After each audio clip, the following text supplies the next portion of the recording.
Shabbat Shalom, Shabbat Shalom. It's so good to be back after a couple of weeks off. So today I'm really excited as we're going to jump into a new book, the book of James or Yaakov.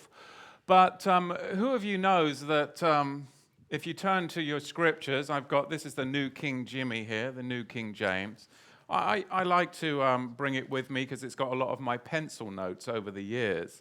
But who here understands that the little introductions that you get before you go into a book, they are not suffice for what we are about to do these next few weeks. So please bear with me if I don't follow the introductions in these commentary scriptures that we've had in the 20th century, whether it be the NIV, the New King James, or whatnot. Because, as I've said so many times before, a text out of context creates a pretext, and error begets error. It is so huge for us to truly grasp, before we even get into chapter and verse, what on earth was going on at the writing of this book?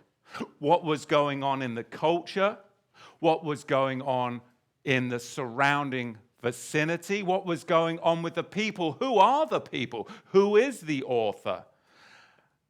It's so important that we understand that. So today I'm going to do an introduction, and forgive me, we're not going to get into much chapter and verse, but we will in the commencing weeks. But it is so important that we spend this time. So I hope that if you do have your scriptures, which I know you all do, have your pencil, take notes, because it's going to help you get the right vision of the word that we're going to unpack. Because who knows, if you go in with the wrong vision, then you're going to come out with some 21st century or 20th century Christian dogma, and you're going to drown in doctrine.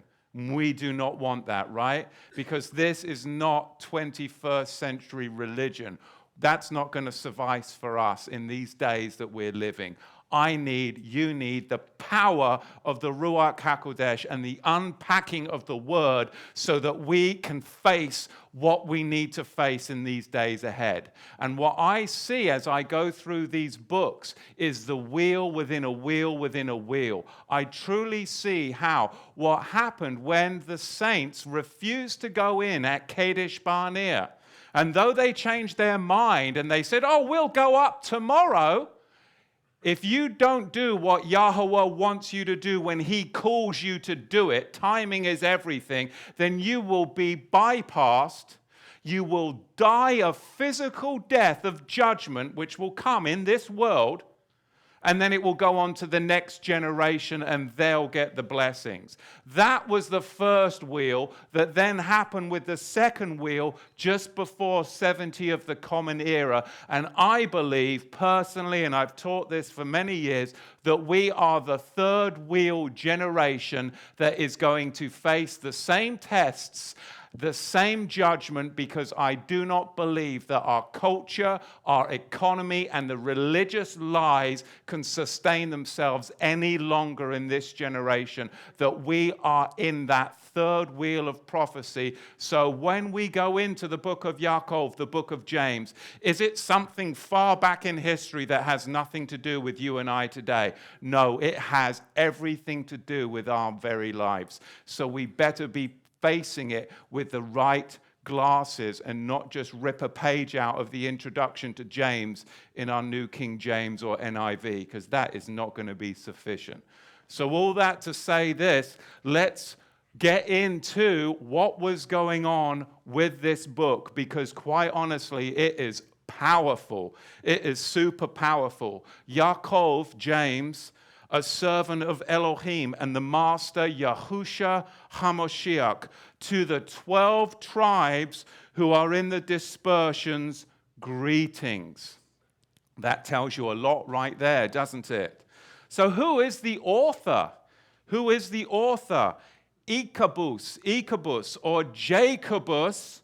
So how on earth did we end up with James?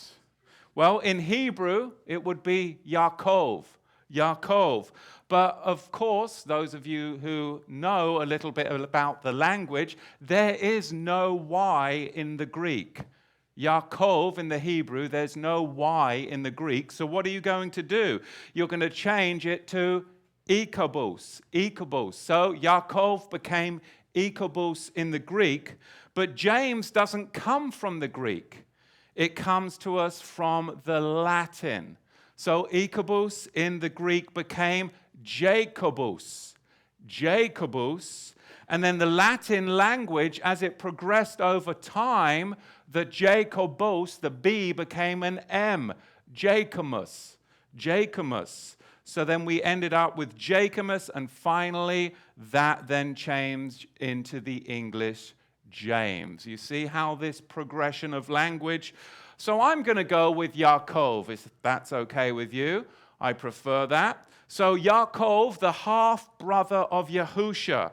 Now, during Yahusha's life, we know that Yaakov was an infidel, wasn't he? He wasn't a believer. And the whole family, they weren't believers, his brothers. They weren't believers that Yahusha was the Moshiach. Yochanan, John chapter 7 informs us. But he became a believer. He became a believer as a result of the resurrection. That transformed resurrection. Because he saw the post-resurrected Yahusha appear to him. Now, Paul tells the Corinthians about this in chapter 15. What's the location of this book? Well, Yaakov was in or around the vicinity of Jerusalem. But really, it's not a book. It's really not even a letter. You may hear many people say the book of James or the letter of James. It really isn't intended to be a letter. It really wasn't intended to be a book. It's actually a homily. It's like a sermon. It was meant to be heard. And you can tell that as we get into the language, you can see some linguistic techniques that are used, that it was an oration, because the way the structure of the language is that it was meant to be heard. There is rhyme within the very text itself. What was the audience? The audience, it was to a Hebrew audience, but they were very Hellenized. They were a Hellenized audience whose recipients resided outside of Jerusalem in the diaspora, and with a substantial amount of them were actually living in Phoenicia, Cyprus, and Antioch, including many Jewish believers, because many at the time of this writing, as we will get in, they had fled Jerusalem. Why? Because there was something dreadful had happened. In fact, there had been the martyrdom, the first martyr of the Brit Hadashah, of course, Stephen. He was the first martyr. After his martyrdom, many of the believers, they fled Jerusalem. They went to Phoenicia, Cyprus, and Antioch. They fled the land, and they were the dispersed covenant people of Yahweh. And we even know that Stephen himself was a Hellenistic Jew. He was a Greek-speaking Jew. That we know from the 6th chapter of Acts. So what's the point in this book? What is it about? What is Yaakov, the half-brother of Yahusha, so close to our Mashiach? What was he trying to communicate? He was trying to communicate the persecution that was going on amongst the saints. The persecution. This homily is very rich in its Jewish or Hebraic atmosphere. It permeates throughout the text with Old Testament examples throughout the text. In fact, it comes to us with Jewish and wisdom literature coursing through the very verses, the very veins of the verses. You're going to see that. Now, the meeting place of the assembly was still called the synagogue, episynagoge. So we know that they weren't in some church. This was the saints, the true faith. They were still congregating in a very Hebraic lifestyle at the synagogue on Shabbat, meaning they were still keeping Shabbat. They were still keeping the feasts of Yahweh, and they were still obviously keeping the dietary requirements. Otherwise, there would have been mayhem at the Oneg after the Shabbat service, right? So these are things that you know just from reading the text. This all becomes very evident. We also know that the oneness, the echad, the plurality, the Shema was very much a part. The echad, the oneness of Elohim, we see was very important to the audience. Chapter 2, verse 19. What is really fascinating, which what draw me to wanting to teach this scripture, is knowing that it is absent of any self-consciously Christian theology. It's got no Christian theology in this book. That's why Martin Luther couldn't stand it, and he added it as an appendix to his scrolls. Because it doesn't have highbrow theology. It doesn't have any of the Christian trappings in it whatsoever. We can see even the use of the feminine term adulteress, in chapter 4, verse 4. That would make no sense whatsoever to the audience unless they were well acquainted with the Tanakh. It would make no sense to them at all. Because we see that the author is likening the book of the covenant people and their marriage and then their subsequent adultery at the golden calf as very, very telling, and this is the theme that permeates the text. Also, the use of the word law also presupposes that the audience is very familiar with what this law is, because they've got no questions about its relevance to them, do they? No questions whatsoever. You see, the book is so distinctive in its Hebrew character, it's in keeping with the portrait of James given in Acts chapter 15, Maaseh Shlachim, the Acts of the Apostles 15, and Maaseh Shlachim, Acts chapter 21. This book contains more than 40 allusions from the Tanakh and 4 direct quotes. So there is your Hebraic background. Now the object to this homily, and which really is so refreshing in this crazy world that we live in, the object to this book is not, thank goodness, the unpacking of Christology or theology. It's not. But it's to force meditation and reflection within. This book isn't trying to get us to intellectualize the faith. It's not about theology. It's about us doing the inward work, as Yahusha said, doing the inward work, meditation, reflection within, forming an outward change to behavior. That is what Yaakov wants from his audience.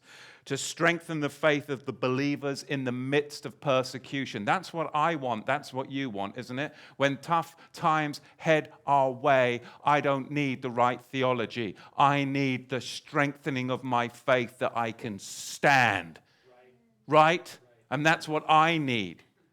I spent years getting the right theology, but it is the faith that enables me to stand, that equips me in the life that you and I as the saints lead. Because, brethren, it is getting more raw out there, isn't it? Raw. Peeling off the scabs of the lies of religion. The lies, you just stand out more and more and you become a sore to people, do you not? Chafe them the wrong way.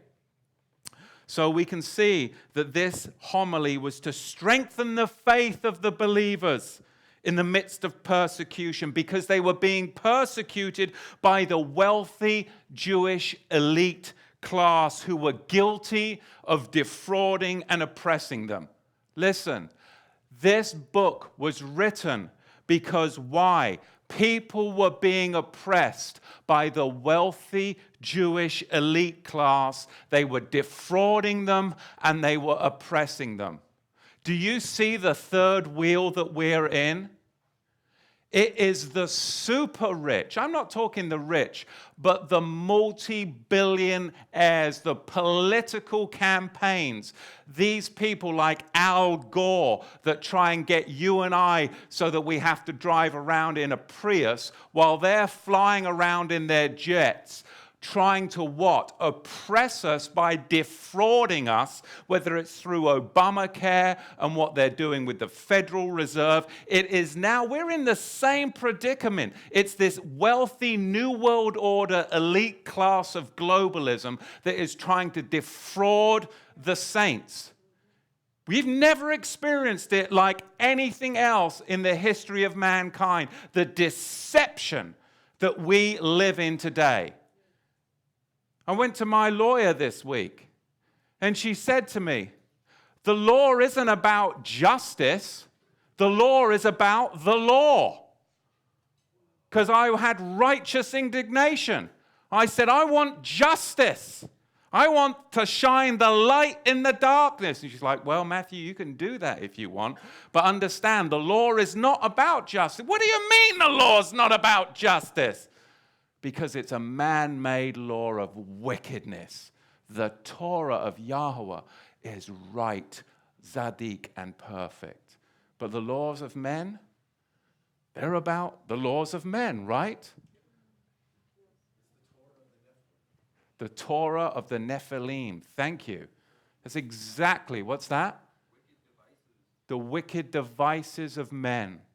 What a world that we live in. So yes, we do need the strengthening that this homily has. It's about us to focus not on creed but conduct, not on belief but behavior, not on doctrine but deed. That's powerful. Practical living for the pragmatic priesthood of the Kedoshim. Now, of course, the language is very Septuagintal, with only 13 words in James that aren't found in the Septuagint, giving the Greek a very, very Semitic feel as you go through this. It was written, I believe, and I know many people will want to push back on this, but I have done my due diligence. I believe it was written originally in the Greek, borrowing from the wisdom literature of Sirach, Wisdom of Solomon, and Proverbs, Mishlei. Now, many in the Messianic movement will push for a Hebrew or Aramaic primacy, but if Yaakov's audience, think about it, is in the diaspora, dispersed following Stephen's martyrdom, this argument to me holds very little weight. Because what was the language of the international community? It was Septuagintal Greek. So it makes sense to me that was the language of the diaspora. This was written to the diaspora. It would be written in a language that would reach the most people. But it does have a very Semitic feel because it's Septuagintal. Maaseh Shlachim, Acts chapter 8, verse 1, it is written, and Shaul was approving of Zephaniah, Stephen's death. And at the time, there was a great persecution against the congregation of Israel at Jerusalem. And they were all scattered abroad throughout the regions of Yehuda and Shomron, except the Shlechim, except the apostles. So I believe we can see right now what was going on at the time of the writing. Now, Maaseh Shlechim, Acts 11, verse 19, it is written, now they who were scattered abroad upon the persecution that arose over Zephaniah, Stephen, traveled as far as Phoenicia, Cyprus, and Antioch. That persecution caused many to leave Jerusalem and go into the dispersion. Now, when was this book, this homily, sermon, if you will, written? Well, first Yochanan and first Kepha Aleph, they knew James or the traditions that were used in it, and it makes a strong case, I believe, can be made for literary dependence, because they seem to be expanding on the material that is actually found within the homily of Yaakov. This means that Yaakov, the homily of James, can't date from the 2nd century, and it must be at least mid-1st century. But we can dig even deeper than that, because Clement knows and he uses James, which again rules out the 2nd century. It can't date, in this case, after 90 of the Common Era. But we can dig even deeper than that. We can narrow it down further because we know that Yaakov was martyred in 62 of the Common Era. So it can't be after that unless you take, of course, the liberal view that it is pseudepigraphal, which I don't. So this book, again, I believe we can take even earlier than that because the book doesn't contain any of the later first century developed doctrines of the New Testament. There's no developed doctrines. That's what I love about this book. You're not going to get into highbrow Christology. You're not going to get into the theology of Paul. It's raw. It's very raw. And it really is about impacting and changing your life. And that's what I need. Too many years of highbrow theology for this boy. So that brings us to somewhere between 40 and 50 of the Common Era, which, if that's the case, makes James the oldest New Testament book that's been penned. Myself, I even believe it's earlier than that, between 34 and 35 of the Common Era, based upon the uncooked message within. And who loves an uncooked message? I can't stand when they start cooking up the faith. You know what I mean? It's like you're cooking it up, trying to serve me up your stuff. I want it raw. I want it uncooked. And that's why I decided I wanted to teach this particular book, because I like it uncooked. I like to tear it up. I do. Think about it. The conversion of Paul could have taken place in about 34 of the Common Era, could it not? Leaving about a year for the events of Acts 1 to Acts 9. Because nothing in this homily goes beyond Acts 1 to 9. Nothing does. To me, it establishes a date as early as 34 of the Common Era. I'll go out on a limb and say about 34 of the Common Era. So all of that as an introduction with the history, what was going on at the time as we enter into this book or homily of Yaakov. But what about us? We live in America with a K, right? America. 2 Ks. Man, 1776. I mean, so much has happened. So it's so different. So we talk about the introduction to what was going on in the time of the writing of the homily of James. What about how will we be remembered? America, 2016. 200 odd years after 1776. This isn't a nation that was founded with the political structure of the Pilgrims. Yes, the Pilgrims came over in the 1600s, right? But by the time of 1776, it had been taken over by an esoteric Christian hybrid of Masonic ritual bloodletting. Look at the architecture in Washington, D.C. Look at the currency. So what we have now, I like what you said, are the laws of the Nephilim come to their full fruition of hating the living one true Elohim, Yahweh.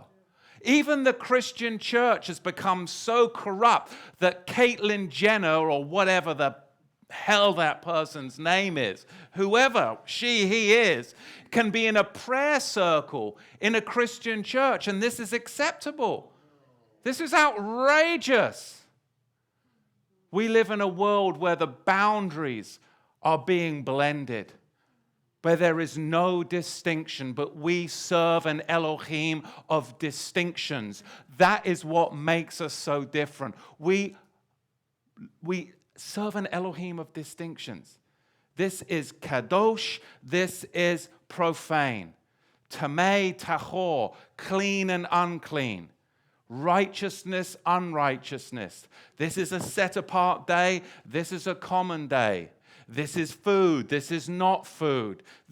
This is the Elohim that we serve. This is life, this is death. And people can have all those ideas, and all I come back and say is this: I serve the Elohim of life.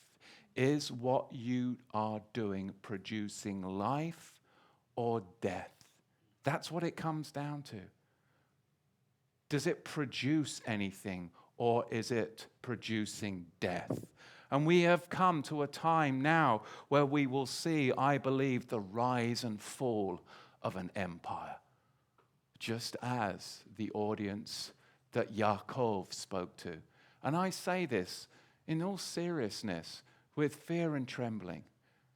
I believe that we will witness, and it could be this year, the rise and fall of an empire, at least politically. Economically, we're on the precipice, and religiously, there are people that sign off their emails with blessings from God, and they're serving the God of this world. That's why it's so important that we take a stand for his name, because I don't serve God. I serve Yahweh, the one true Elohim. There's a big difference. There is a big difference. If you serve God, then you serve Mammon, and you serve man's laws, the laws of the Nephilim. I'm going to use that. I like that a lot.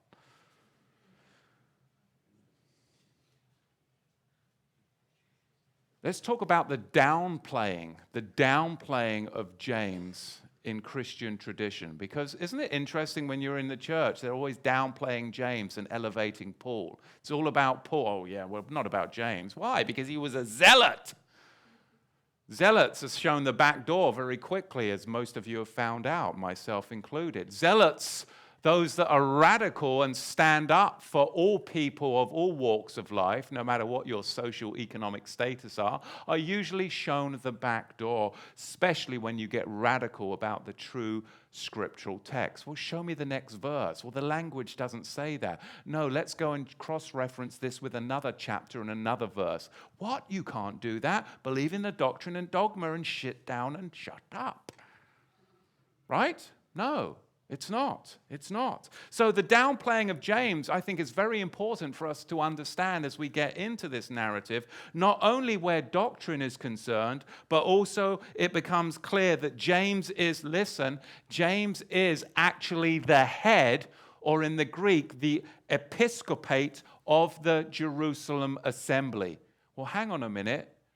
Let's not just brush through that. I just said, according to the writings, James, Yaakov, is the head in the Greek, the Episcopate, where we get the Episcopal, the Episcopate of the Jerusalem assembly. So the true faith of the first century community was superior. Yaakov was superior according to those saints in the first century. Yaakov was superior to both Peter and Paul.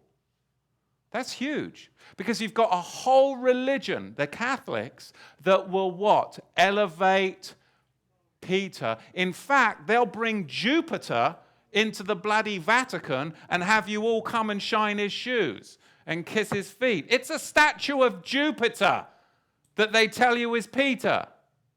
You guys have seen it. It's outrageous. And people believe this stuff. The elevation of Peter and Paul, when in reality the episcopate went to Yaakov. But why has a church, a tradition, a religion denigrated Yaakov? Because he was zealous for the Torah. You can't have that. So they elevate the highbrow theology of Paul and Peter rather than the raw radicalization of Yaakov, James the Just. Do you see that? Very interesting. So we can even see that Paul and Peter they actually defer to James's authority and headship. You can see that in Galatians chapter 2, verse 11. They defer to James's headship, which is extremely problematic for the Catholic Church. Extremely problematic. The favoring of Paul has been huge for 2 millennia. The tendency of the institutionalized church is to favor the Pauline letters and what's regarded as their heavy theology. Paul is extremely heavy, is he not, in his theology? rather than what we would see as Yaakov, James, who is extremely primitive. I like the primitive. I like that. Martin Luther came along, of course, and then he flamed the fans during the Reformation years by assigning James to an appendix in his German translation of the Bible, naming it a right strawy epistle. That's what he named it. A right strawy epistle he did. Because he didn't quite know what to do with the book of James, so he stuck it in the back because it didn't match his theology. How many of you have been stuck in the back because you didn't match the church's theology? Near the back fire escape, most probably, right? You see, in the modern era, the book of James, it doesn't fare any better. It does not fare any better with the commentary by John Eliot. This is what John Eliot says about the book of James in his commentary. It is ranked amongst the junk mail of the New Testament. That's bloody outrageous, isn't it? I'd like to slap him silly. But this book was very popular amongst the Eastern Fathers, particularly in Alexandria, with the first commentary being penned by Didymus the Blind in 313 to 398 of the Common Era in Alexandria. Didymus the Blind was the first chap to come out with a commentary on the homily of James. Now, we can tell that it is Greek in its structural rhythm and rhyme, and James is penchant for alliteration and wordplay, and wordplay. When we become aware of these devices, these rhetorical devices within the Greek, it becomes, to me, nearly impossible to imagine that this homily was a translation of the Aramaic or the Hebrew, because you would miss all this wordplay. I believe it was put together with these and that's about it. Good night. Let's talk about the death of Yaakov. The death of Yaakov. Now, Josephus records that James's death was between the reigns of two Roman procurators in Judea. In 61 of the Common Era, we had Festus. Now, he took office and died. You can see that in Acts, the book of Acts. Now, in 62 of the Common Era, Albinus, he was dispatched to Judea.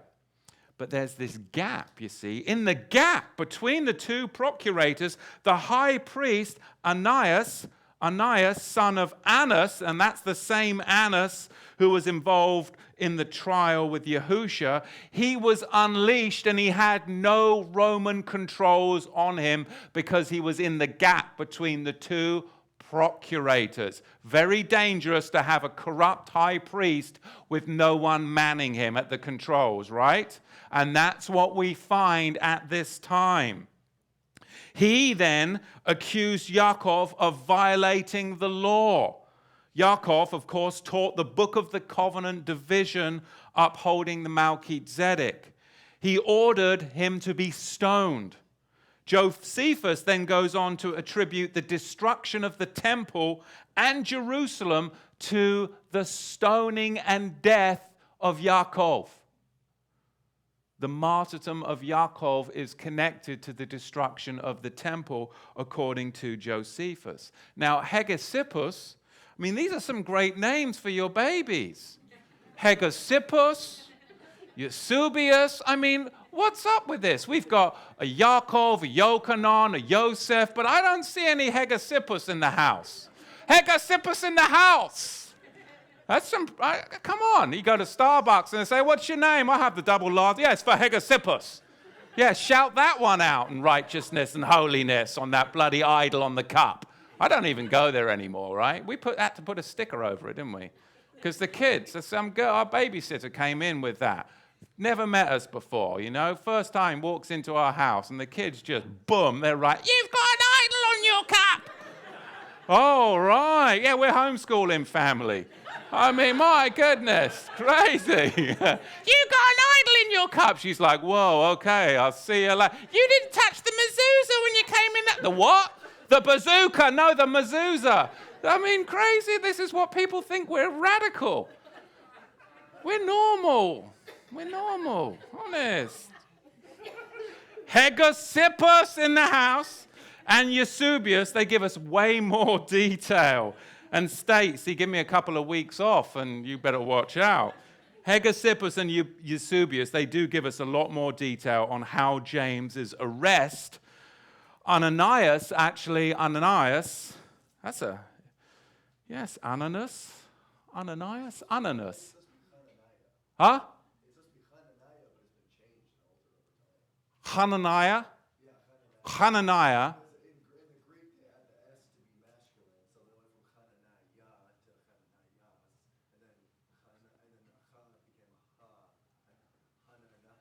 Yes. We need some linguists in the house. Ananias presented Yaakov with an option. He presented him with an option. You see, at Passover, Ananias presented Yaakov with this option. And Yaakov, James, he took him up. Ananias said to him, it's Passover. We've got over 100,000 people in Jerusalem. And you have caused a stir with your zealotry for Yahusha. We will kill you unless you go up on top of the pinnacle of the temple and in front of everybody in Passover, this 100,000 people, you go up onto the temple pinnacle and you renounce the faith of Yahusha and the Melchizedek priesthood. And you know what Yaakov does? He says, sign me up. And he agrees. He goes up onto the pinnacle of the temple in front of over 100,000 people at Passover. And he just starts teaching righteousness, and he uses it to teach the truth. He does not renounce. He does not recant. So Ananias kicks him off the top of the temple. He lands on the temple steps, and they stone him to death. That's the way to go. I mean, there's better ways to go, but, if you're going to go for righteousness, he proclaimed the truth and used that as an opportunity to witness to over 100,000 people at the Passover, according to the historians Eusebius and Hegesippus.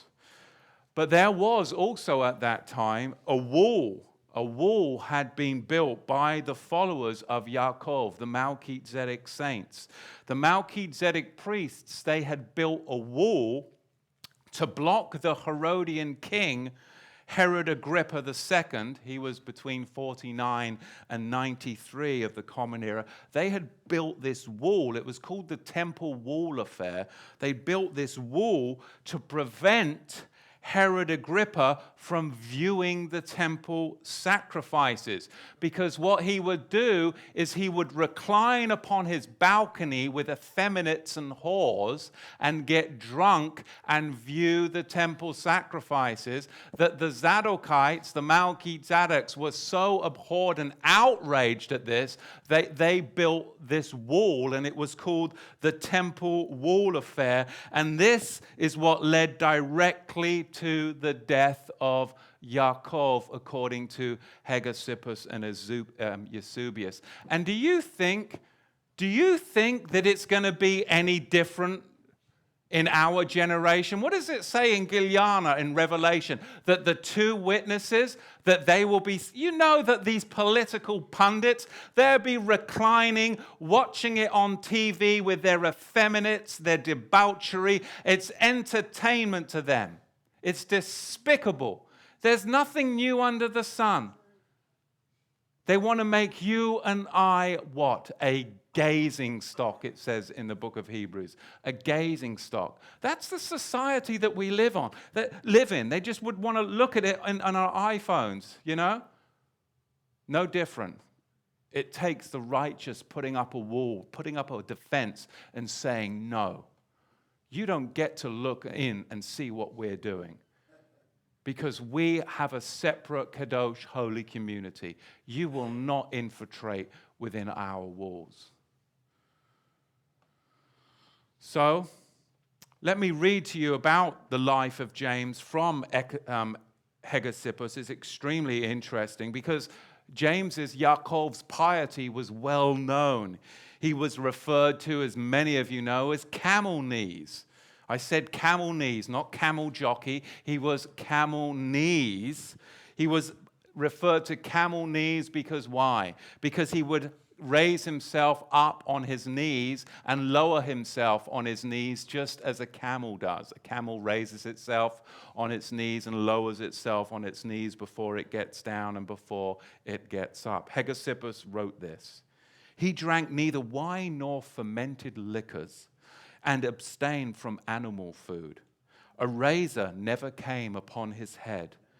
He never anointed with oil and never used a public mikveh. He was in the habit of entering the temple alone and was often found upon his bended knees and interceding for the forgiveness of the people, so that his knees became as hard as a camel's, in consequence of his habitual supplication and kneeling before Elohim. That's the position that you and I all need to take, isn't it? Later, he was venerated as the first bishop of Jerusalem, and he was given the title Tzadik, the righteous or the just, because of his faithfulness to the Torah and his constancy in prayer. In fact, Hegesippus portrays Yaakov as a zealot associated with the Ebionites who regarded Paul with disfavor, and they extolled Yaakov as the true heir of Yahusha's teachings. That Yaakov was the true heir of Yahusha's teachings. It's very important now that I set the stage with this because, like I say, the Catholic Church has covered this up for 2,000 years. And that is that Yaakov was elected to the Episcopate. The Episcopate. This is the missing history of Yaakov. Yaakov is the undisputed, listen, he is the undisputed successor to Yahusha.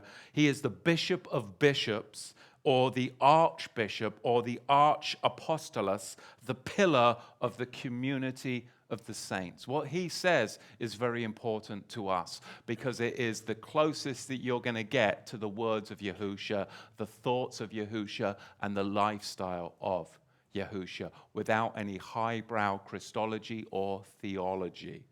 Yaakov Tzadik, James the Just, the Zealot Leader. He was a radical, a Zealot Leader.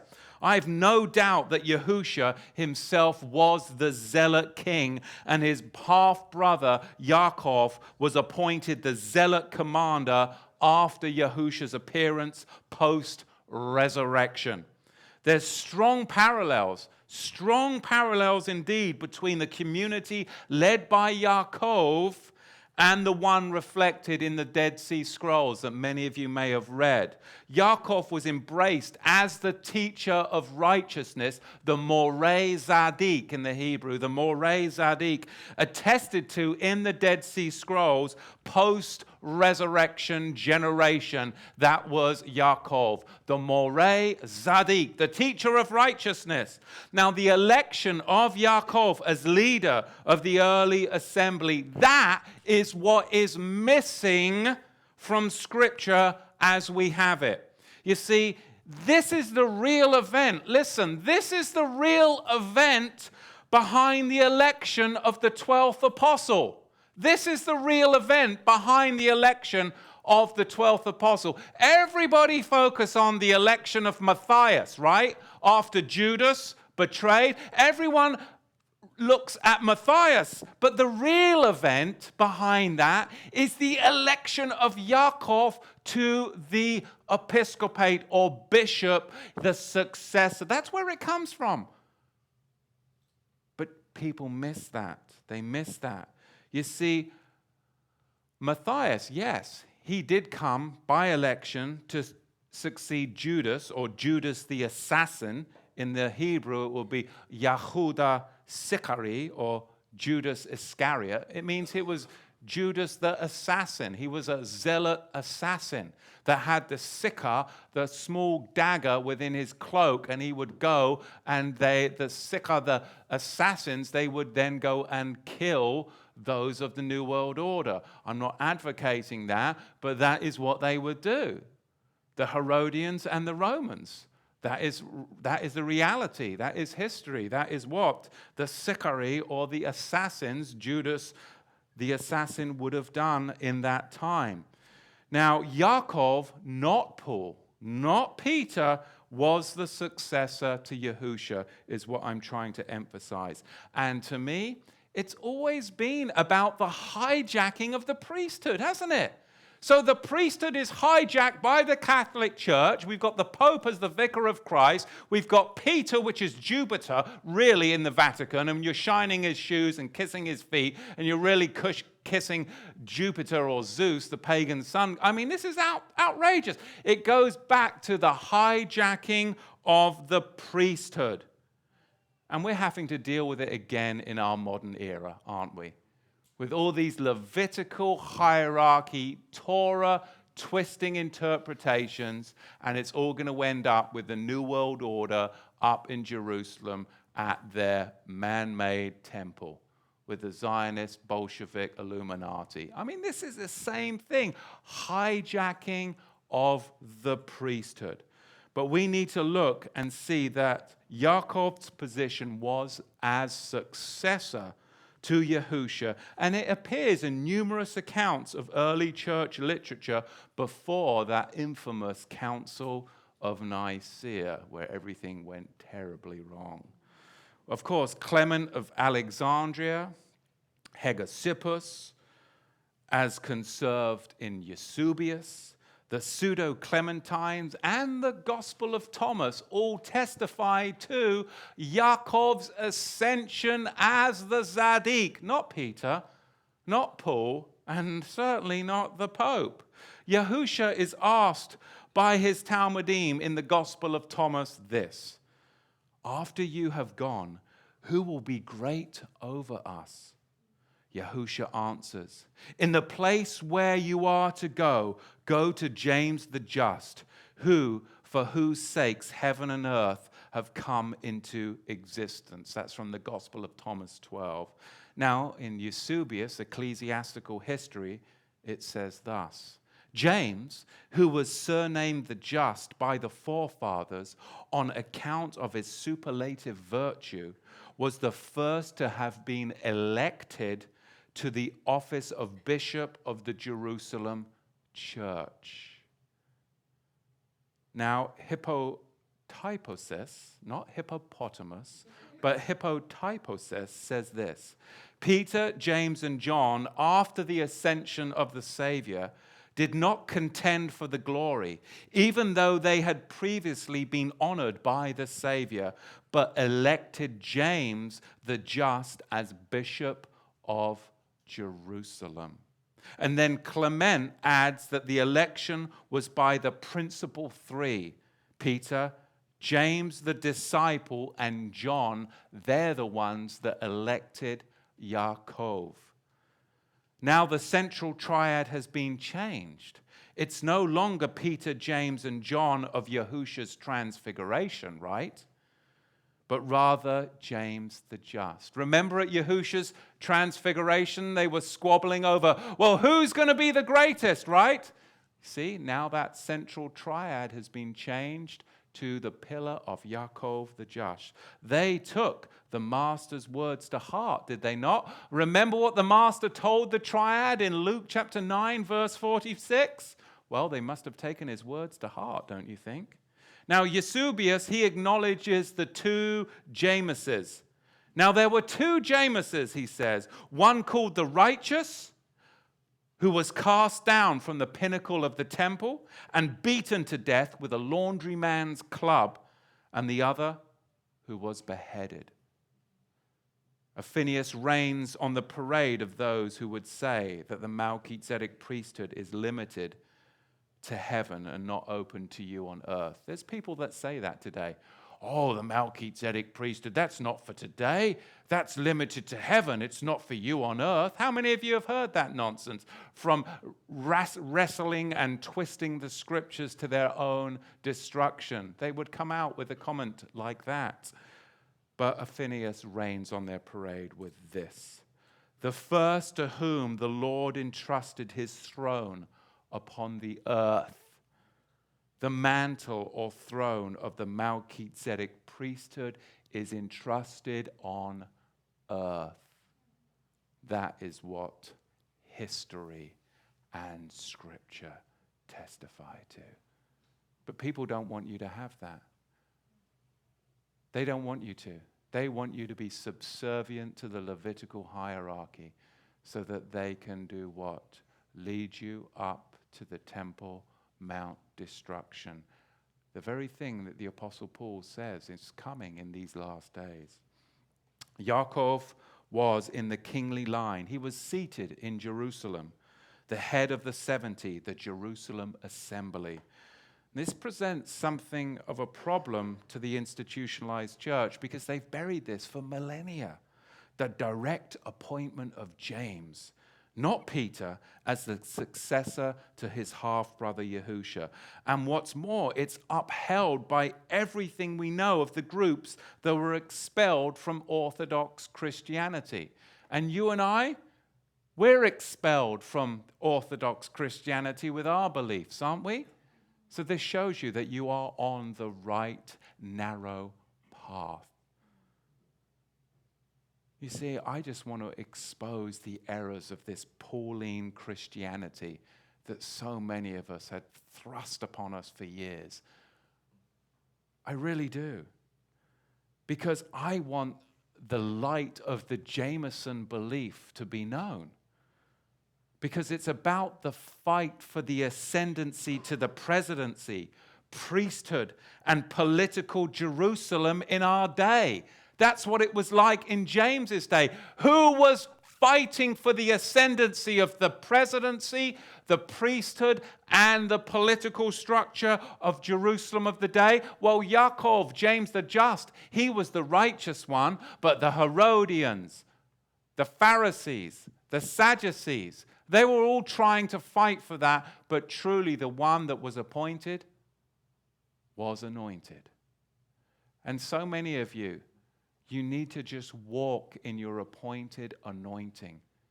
And when you're appointed and anointed in it, then no weapon formed against you can prosper. Walk in your anointing.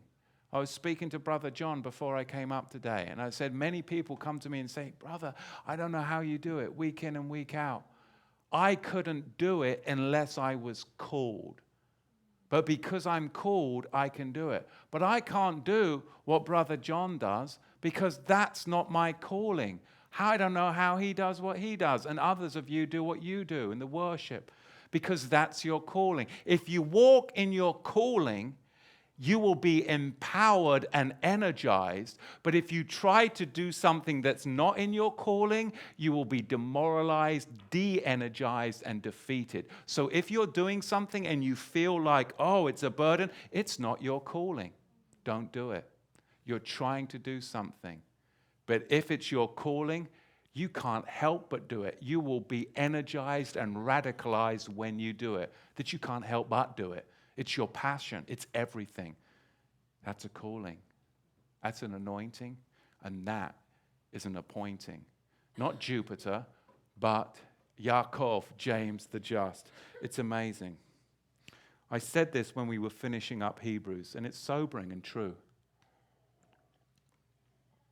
There was a political leader in England, because England's gone to hell in a handbasket. They just appointed a Muslim mayor of London.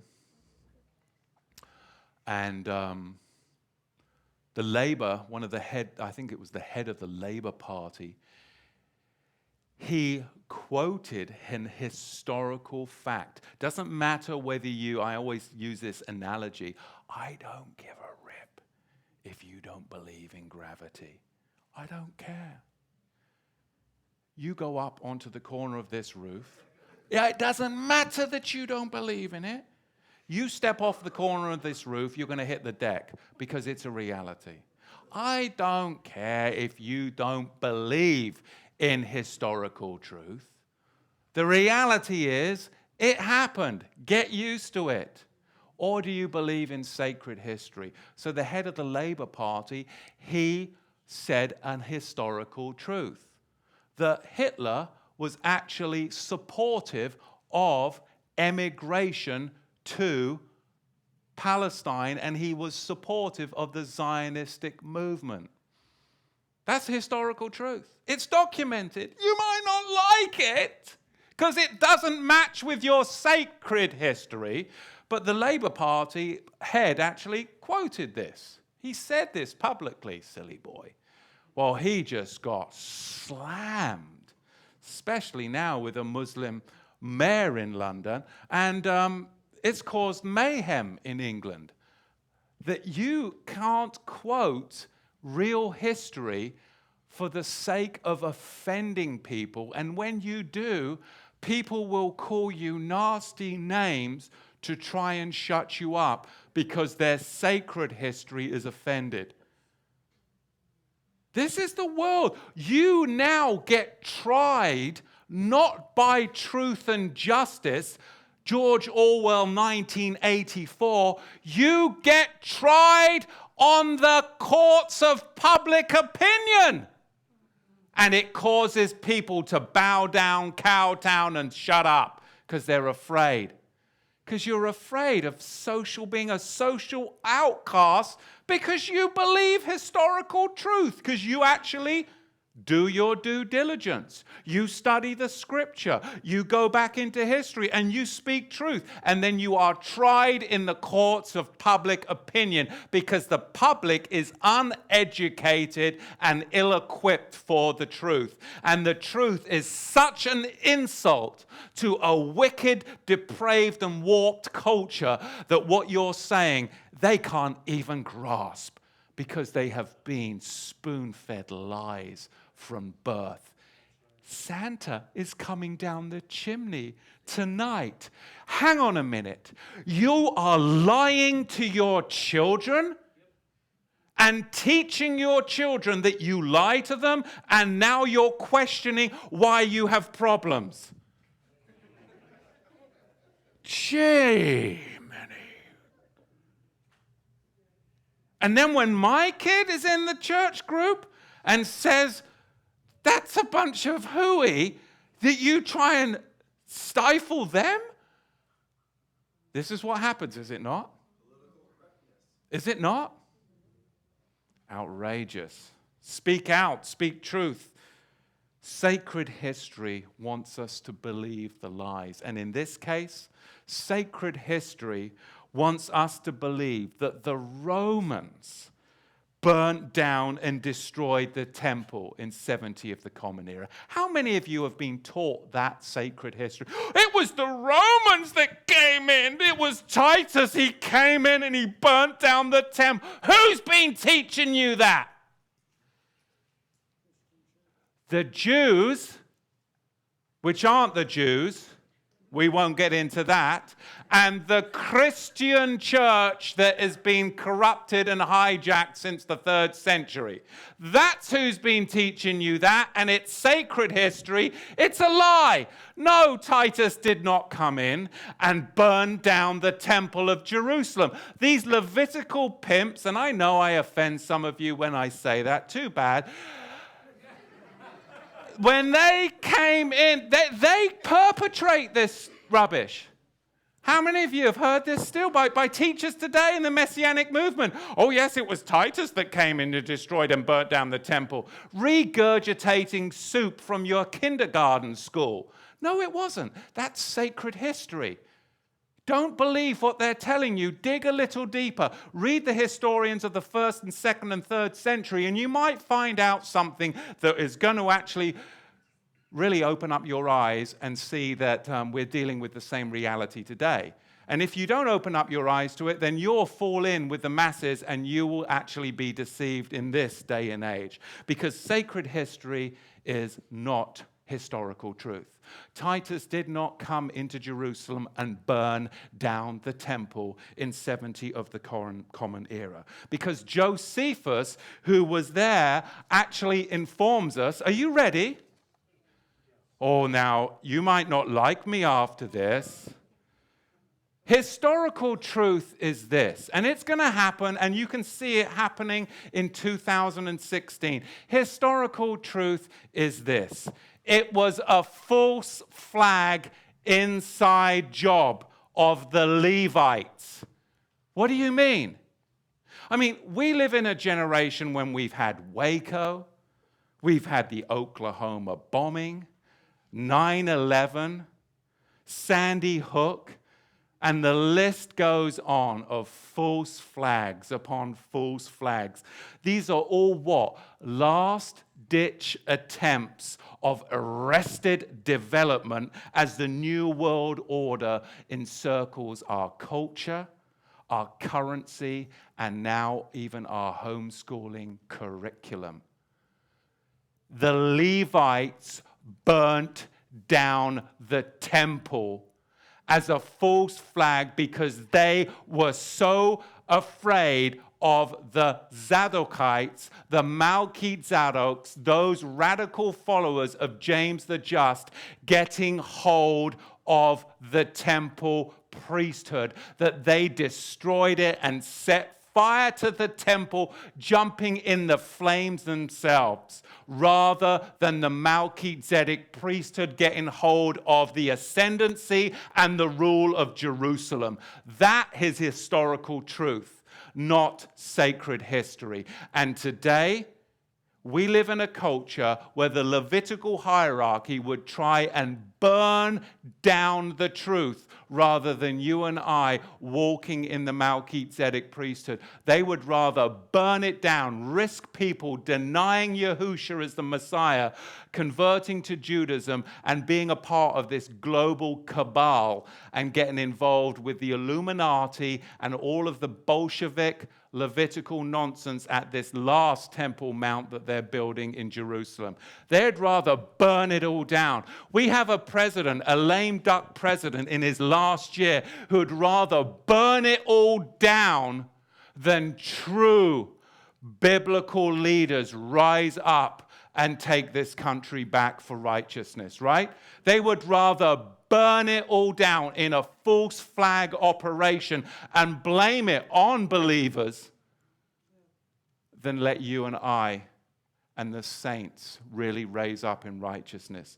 No, it wasn't Titus that burned down the temple. It was the Levites that burned down the temple in 70 of the Common Era. The Levites set fire and destroyed the temple rather than step aside and allow the 20,000 Melchizedek zealots heralding Yahusha as king, as high priest, take over after passions erupted after the death of Yaakov at the temple steps. It's recorded that Titus did everything in his power to actually quench the flames. It was the corrupt Levitical priesthood under Ananias that set fire to the temple, an inside job, rather than let it fall into the followers of Yahusha and the followers of the recently martyred Yaakov, the true priesthood. Yeah, it's just outrageous, isn't it? You see, history, brethren, is repeating itself. And people are just closing their, oh, that Torah to the tribes, man. Oh, man, you don't want to listen. Oh, no. Oh, because you know what? They're just, this fake Levitical class today are linking hands with the New World Order to practice arson. Rather than allow the truth to come out about the rightful priestly class of the Melchizedek. They'd rather burn it all down and destroy it, deny Yahusha and go over to Judaism than let you then let you, the Melchizedek priesthood, awaken. What is the New World Order? It's order out of chaos, right? Burn it all down, because they don't want you to get hold of the truth, because you're exposing the lies. Exposing the lies of lawlessness, but exposing the lies of this Levitical hierarchy too, exposing the lies of the globalists. And guess what? When it comes out, they'd rather burn it all down than the truth get into the hands of the righteous. The globalists are stoking the fires on the political and economical level. Who can see that? I mean, they are stoking the fires, aren't they? 2016, this is a crazy year of fires being stoked. So many are blind to the fact that the Christian Zionists and many in the Messianic movement are actually advancing their agenda unknowingly on the congregational level, willingly, listen to me, willingly on the leadership level. How do I know? Because I have been taken aside by leaders in the Messianic movement who've acknowledged what I'm teaching about the Bolsheviks, the Zionists, the Illuminati is true, but it's not preachable and it's going to destroy your ministry, Matthew. You should shut up. I have been taken aside and people acknowledge that it's the truth. They know that the Jews aren't really the Jews, it's the sin. But they're not going to agree. They're not going to teach it because the ministry is more. I've been taken aside. They're sold out because they've done these fake genealogical tests and they've built a ministry based upon their lies that they're pushing, that they've got some kind of special Levite Aaronic blood baloney.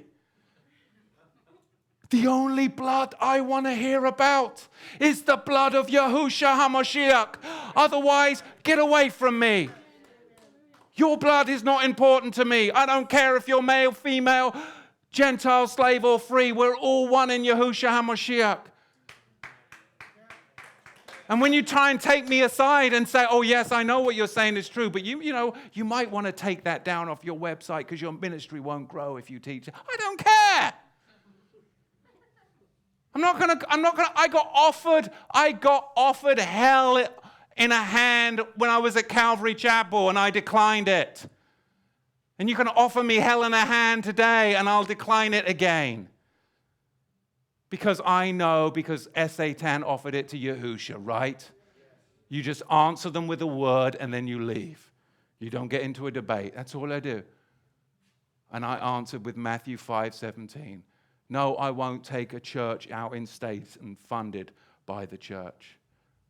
Because I cannot teach against the laws of Moses and I cannot teach the pre-tribulation rapture. I said that in 2000 and when? 11 years ago. And when I'm taken aside just recently and acknowledged that what I'm teaching is the truth, that yes, but you shouldn't be, there's other things, it's a side issue. No, it's not a side issue. The restoration of the two houses of Israel is a side issue, okay? We've taught that for a decade. I think most of us understand it's not everything is about the reunification of the tribes. Yes, Yahweh will do that, but I'm not going to do that. So now we've got people talking about the reunification of the tribes like their ministry is going to do it. And then you're all going to buy in and fund in and you're all going to go over to Israel. Great. Zephaniah tells you what will happen on the seacoast of Israel. You don't want to be there. What a crazy world. This is supposed to be an introduction to the homily of Yaakov. I went totally AWOL.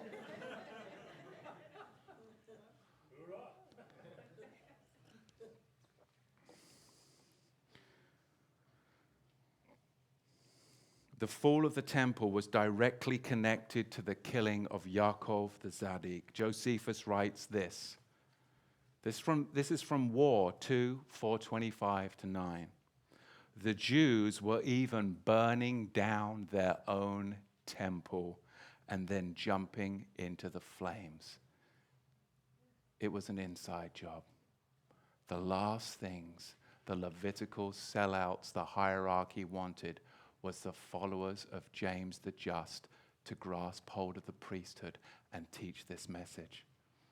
So they burned it all down. You and I live in the same generation where people are doing the very same things today. Try and take me aside privately and twist my arm to come alongside. It's outrageous. And I just got to realize that my upbringing and the way that I was, it was all Yahweh knew. No, Yahweh knew.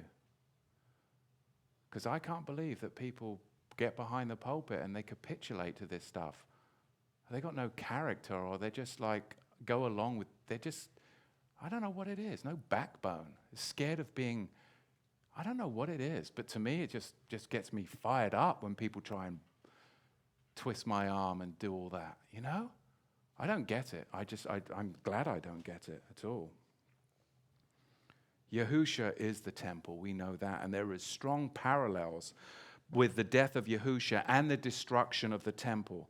These parallels are astounding. Let me touch on these parallels. Now we know the truth, historical truth, that the temple was actually destroyed by the Jews, burning it down themselves and then jumping into the flames, according to Josephus in War 2, 425-9. Yahusha is the temple. Titus destroyed Jerusalem, but the temple was burnt against the consent of Caesar. Just as Yahusha was destroyed against the consent of the Roman governor, wasn't he? Look at the parallels that are going to come out. Yahusha is the temple, right? Do you see the parallels? And who was it who wanted to destroy Yahusha? The priestly class. The Jews wanted to destroy Yahusha. And as the prophet Jeremiah declared, how exactly did they want to destroy Yahusha? They wanted to burn down the very tree that Yahusha's body was nailed to, just as they did with the temple a few years later. Hebrews 12:2 says that the tree was even reckoned to be a shame. Had it not been for Joseph of Arimathea, Yahusha would have been burnt along with the tree. Look what the prophet Jeremiah says in the 11th chapter and the 9th verse. But I was like a lamb or an ox that is brought to the slaughter. And I knew not that they had devised devices against me, saying, let us destroy the tree. Let us destroy the eights, the tree, that's the tree of execution, with the fruit on it. Well, Yahusha is the fruit on the tree, right? Let us destroy the tree with the fruit on it, and let us cut him off from the land of the living, that his name be no more remembered. You see, the Jews, believing Yahusha was cursed, they wanted to cleanse the land before Passover. And how do you cleanse the land? Possessions or things touched by the accursed were to be burnt, were they not? The golden calf, Achan. So the tree of punishment was itself accursed, according to Hebrews, and it was to be burnt with the accursed on it, Joshua 7:15. The authorities full well planned to burn Yahusha's body on the tree. If Joseph of Arimathea hadn't have taken him down, he would have been burnt upon the tree as well. You and I, we are inheritors of the generation of that would rather embrace the temple of Messiah. They don't want to embrace the temple of Messiah. What would they rather do? They'd rather erect their own temple and re-embrace ritual bloodletting. That's what they'd rather do. Today, people within the Messianic movement espouse the teaching of the heirs of the Pharisees pictured in the New Testament, the ones who took over Judaism by default 7.5 years after Yaakov's judicial murder at the hands of the corrupt Aaronic priesthood. We're going full long head cycle into the apocalypse. We truly are. Over 20,000 believers, they were amassing under the leadership of Yaakov, who was recognized as the perfectly holy and righteous one, the just one in the temple. Over 20,000 people under one party were opposing the Herodian Roman establishment, from the more violent and extreme to the less so ranged. You see, Yaakov, he functioned as bishop and priest of the opposition alliance of the New World Order. He was opposing the New World Order at the time, which was the Romans and the Herodians and the corrupt Levitical class. Today, we have over 20,000 people that have listened to just the introduction of the Melchizedek series. Over 20,000 people that have listened to just the introduction of the Melchizedek series that is exposing the very lies of those who hold to the status quo. This Torah Levitical hierarchy, these New World Order sellouts. This is amazing to me. In the Qumran, they would have known Yaakov as their Merkabah, or the overseer, the priest commanding the many, the role accorded to the Torah of righteousness, the teacher of righteousness in the Dead Sea Scrolls. This is amazing. Finishing up here, to Hippolytus. I'm just going to call him Hippopotamus. The group always connected to Yaakov, according to this historian. What we know as those who followed the priesthood of Yeshua were later led by Yaakov. They were called by a name. How many today people come up to you and they go, what are you? Are you a Christian? And you're like, well, no. Oh, are you Jewish? Well, no. And you're like, well, what are those strings hanging from the side of your trousers? Well, it's like, what are you? Who are you? And it's like, well, I'm and we come up with all these different names, and it changes over each time that we get into another scriptural study, and you're like, well, and then when you really start telling people, they just glass over and they're like, oh, I should never have, because they don't really want to know, right? They don't really want to know. But according to Hippolytus, that's a hard one for me, I'm sorry, Hippopotamus, we know that those early believers were called Nazarenes. It's a combination of Nazarenes and Essenes, the priesthood of the Melchizedek. We find this in chapter 5, verse 1 and 10:5 of the historian's writings. So there's your answer, taken right out of the passages of history, the pages of history. What are you? Are you Jewish? You start talking about paganism, and people are like, "Are you Jehovah's Witness?" You're like, no. Well, what are you then? Are you Christian? You said, no. You're a Nazarene. I like it. A Nazarene, right? Right from the pages of history. So as we close today, I'm excited to get into chapter 1 next week, but I truly believe it was important to set the stage as we get into this, that we just don't run headlong into the text without realizing the world that we live in and the world that Yaakov, James the Just, lived in.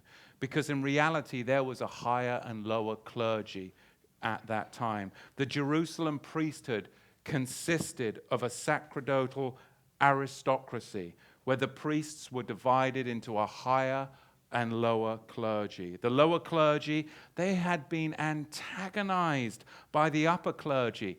How? By depriving them of their tithes, which was their only source of income. So the lower clergy became known as the meek, the poor, or those of the way, because they had had their tithes stolen from them from the higher clergy. Because of this action, the lower clergy then became what's known as the Zadokite or the Zealot sympathizers. Some fled to Damascus, which isn't Syria. Damascus is Qumran.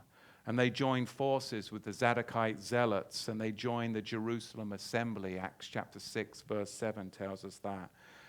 James, the brother of Yahusha, he had heavily influenced this lower priesthood. And as you can see it and hear it in his writings, as he reaches out and he has this sympathy for the poor, this sympathy for those of the way, and he has a heart for those that have been ripped off by the higher clergy. He has this animosity against the rich and influential because they were entrenched within the higher order or the New World Order of their day. Is it any different for us? You see, the final months before the siege of 70 of the Common Era, the lower priesthood stopped the daily sacrifices. Listen, before the final months of the siege of 70 of the Common Era, the lower priesthood stopped the daily sacrifice because they had been influenced by this homily of Yaakov the just, James the just, the teacher of righteousness. They'd been influenced and they had become zealous for the Torah. At this time, the practice was so far removed from even the book of the law because the higher priesthood, they weren't offering sacrifices to Yahweh. And that's what you've got to come to grips with this New World Order temple. They're not going to be offering sacrifices to Yahweh. They weren't offering sacrifices to Yahweh before the destruction of the temple in 70 of the Common Era. People think they were. People teach that they were. But they weren't. The sacrifices were being offered on behalf of the emperor and the Roman people. It was offerings to the New World Order. It's being hijacked. Nothing new under the sun.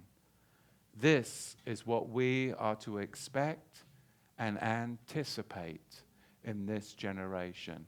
So I am so blessed that we don't just have to go along with our eyes closed, that we have the word of Yahweh to guide us. And I truly believe that as we get into the book of James, it is going to guide us and help us through the days that we live. Because truly, there's the wheel at Kadesh Barnea.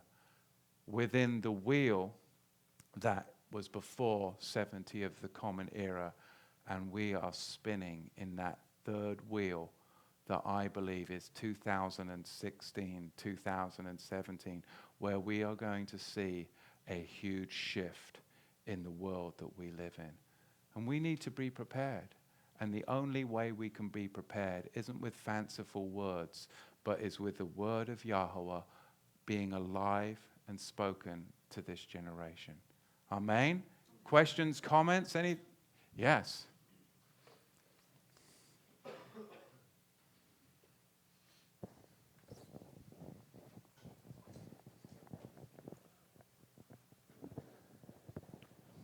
We do have 4 questions. And this is just a clarification. This was actually from Mario. How is it that Melchizedek were still participating in the practice of the Jewish temple sacrifices? You mentioned Zadok, the Zadokites were trying to build the wall for the against Herod, I guess it was. Yeah, history does tell us that there was the temple wall affair. There was, as we know from Maaseh Shlachim, Acts chapter 6, and we even know from the testimony of Paul, this is the generation that was on the cusp of transitioning from the book of the law into the book of the covenant reality. And because they were that cusp generation, Yaakov, when he taught a return to fidelity Torah, he was many times, as was Shaul, misunderstood as being against the law.